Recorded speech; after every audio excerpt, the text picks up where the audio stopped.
This is 3 News Daily. Hello everyone, welcome back to 3 News Daily on this Friday, May 19th. I'm Stephanie Haney here with your top stories from around Northeast Ohio. And we start today with new information that came in overnight about a shooting at a DMax plant outside of Dayton, Ohio. We've learned this afternoon one person was killed in this shooting and another was taken to the hospital. Authorities say a man entered the plant and targeted one victim, shooting and killing him at the scene. Police also say the suspect was injured from a self-inflicted gunshot wound. He was taken to the hospital. We don't know his condition right now. We'll let you know more information as we get it in. Now, Michael Stennett, whose name you probably know by now, is out of jail on bond after a judge officially dropped a stalking charge against him. Stennett had been accused of stalking Cleveland EMT LaChelle Jordan, who was missing for 5 days and reappeared last Friday. The Cuyahoga County Prosecutor's Office says investigators had inconsistent evidence to substantiate that stalking complaint against Stennett. Stennett will be back in court May 30th for 2 counts of rape and 1 count of abduction in a separate case. When it comes to Jordan's disappearance, police tell us they have no new information to share right now.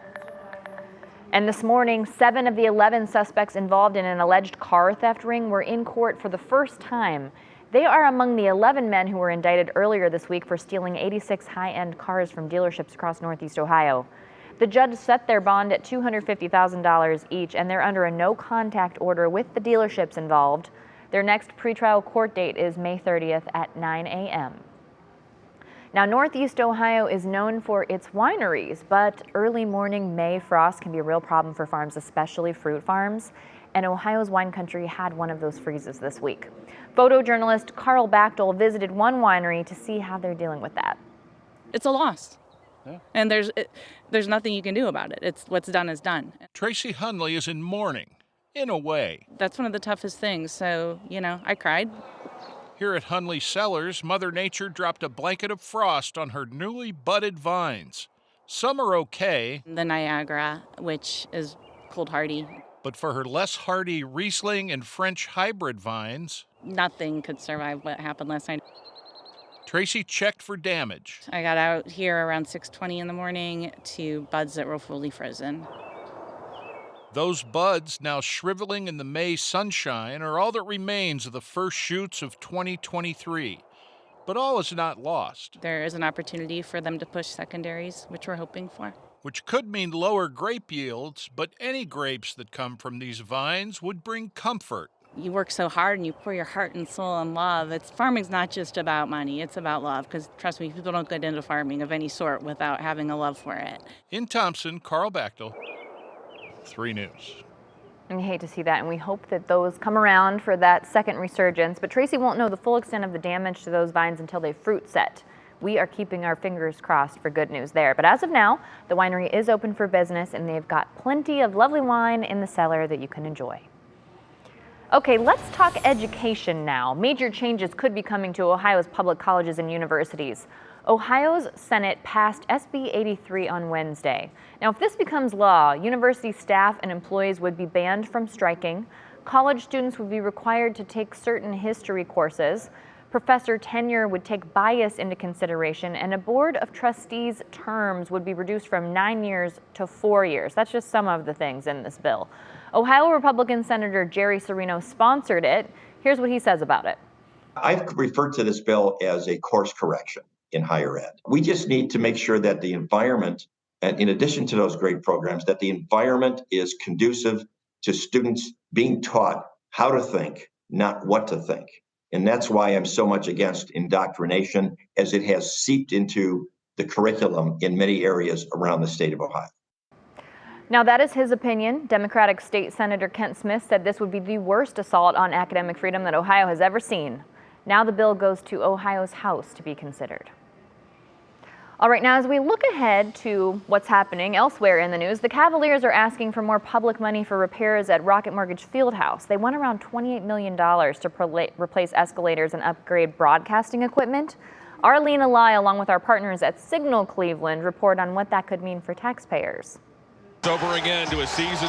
Not long after the Cavaliers' playoff hopes came to an end, the team's request for millions of dollars to upgrade its home. In a letter to its nonprofit landlord, the Gateway Economic Development Corporation, the team says it needs nearly $10 million to replace 30-year-old escalators and elevators at Rocket Mortgage FieldHouse, and is asking for another $18 million for new broadcasting equipment for its control room. In fact, they were going to eBay to try to get parts because they could not find parts from their regular suppliers anymore. Signal Cleveland reporter Nick Castell writes that the Cavaliers are running out of sin tax money to pay for the upgrade.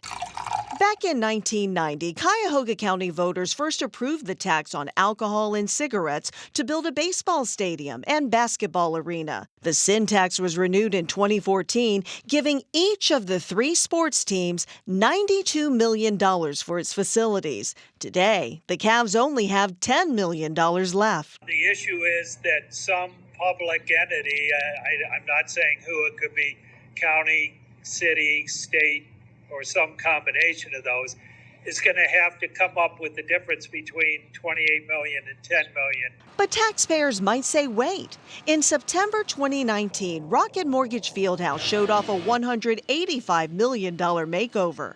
However, the team says the parts needing repairs now were not included in the renovations. Pro sports are a big deal in Cleveland. People love the Guardians and the Cavaliers and the Browns. Sports economists and politicians have long debated the value of sports venues, with established economic research showing, in general, they cost taxpayers more than their economic benefit. Gateway Corporation disagrees. It continues to be an important neighborhood engine. When you look at the whole East 4th Street, you wouldn't have had that without the Gateway complex. Now it's up to the Gateway Corporation to review the Cavaliers' request. They meet again in August, and they will either approve or deny it at that time. Now this morning, law enforcement officers from different departments across Cleveland marched through downtown to celebrate this year's Police Week. The memorial parade is what they were doing, and that led up to a memorial service at Police Memorial Square in Huntington Park. Our own Monica Robbins sang the national anthem at a memorial service to honor the fallen police officers enshrined there. We'll be sharing moments from today's events later today, starting at 4 o'clock on What's New. And it is almost race weekend. The Union Home Mortgage Cleveland Marathon events start tomorrow with the 5K and 10K races. Those start at 7:30 in the morning, so you should know there will be plenty of road closures in downtown Cleveland. The full and half marathons are Sunday morning. This will be along a new route this year that will take runners by plenty of Cleveland landmarks.